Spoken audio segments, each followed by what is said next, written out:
cyo cy'inamani abantu ntibakireba bakizaniza batakumanya ngo nicyo kera batambere nibaza mu jimu bakora practice ngo batunje amani konka kambaga mbere yashara ndebikiza amani munwana wanjye shaba torchiro Yesu omushabe Eshara einamani Yesu na Rwanda bateinamani abamushabo butosha we n'abarwanda iwe ikiriza nimboho kandi ahore Eshara einamani iwaro kwenda kusingura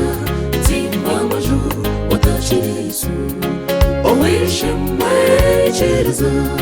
rahanga akakubushobozi yagira oyagumaho ayakurinda Yesu yagamba Eshara einamani iwaro kwenda kusingura nzimba amajuru watashire Yesu owishimwe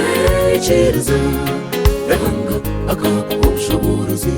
yagira oyagumaho ayakurinda Yesu yagamba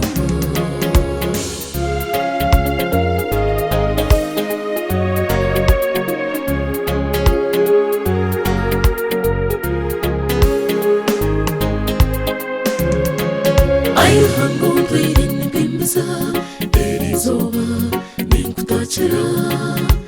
orahuce oreshara yanjye ururimi rwanjye n'akanwa kanjye obijuze omuro gutarara mbone kurwana na Satani owamani oyo muri njye omubiri gwanjye n'amagufa n'ibirimo aho umutima gwanjye nyine webironda abazukundi benda kundagatagura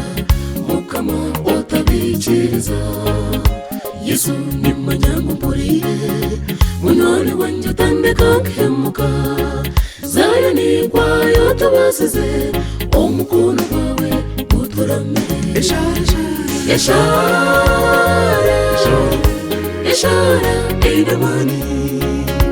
iwaro kwenda kusingura tsimba amajuru watashire Yesu owishimwe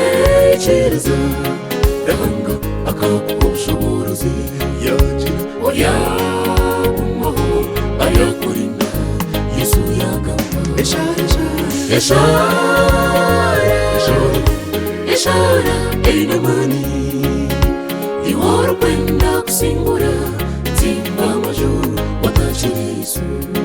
owishimwe ikiriza rahanga akakubushobozi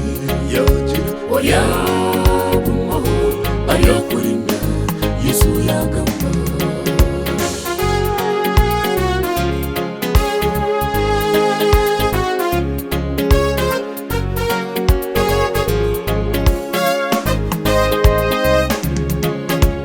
hariho ekintu ky'omuhindo ekintu ekyo cy'inamani abantu ntibakireba bakizaniza batakumanya ngo nicyo kera batambere nibaza mu jimu bakora practice ngo batunje amani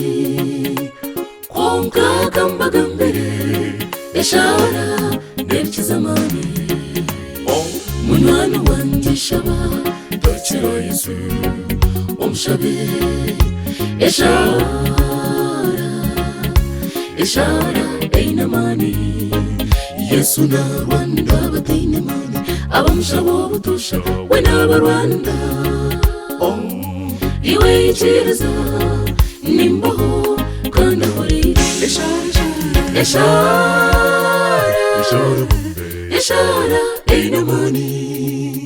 iwaro kwenda kusingura tsimba amajuru watashire Yesu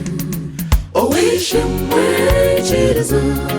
rahanga akakubushobozi yagira oyagumaho ayakurinda Yesu yagamba owishimwechereza ehanga akakuha ubushobozi yagira oyagumaho ayakurinda Yesu yagamba owishimwechereza ehanga akakuha ubushobozi yagira oyagumaho ayakurinda Yesu yagamba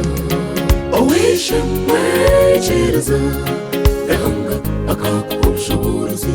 yagira oyagumaho ayakurinda Yesu yagamba